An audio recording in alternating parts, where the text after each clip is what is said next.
বন্ধুরা, আজকে আমি কি রান্না করছি বলো তো? দেখে কি মনে হচ্ছে তোমাদের?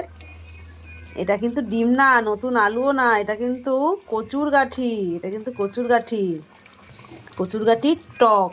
অনেক দিন পরে করলাম, অনেক দিন পরে কি, আমি এই প্রথম রান্না করলাম, আর অনেক দিন পরে আমাদের বাড়িতে হচ্ছে। আমার শাশুড়ি মা খেতে চেয়েছে, আর কালো তেঁতুল দিয়ে করেছি তো, তাই কালো কালো হয়েছে।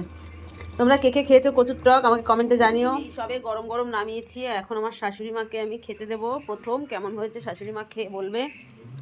নাও, কালো তেঁতুল তাই কালো কালো হয়েছে।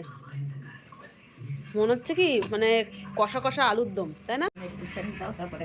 একটুখানি খেয়ে দেখো, বন্ধুদের জানাও যে কচুরগাঠির টক কেমন লাগে খেতে। টক হয়েছে? ভালো হয়েছে? মিষ্টি মিষ্টি দিতে হতো একটু। টক বেশি হয়েছে, এটা ঠিক আছে।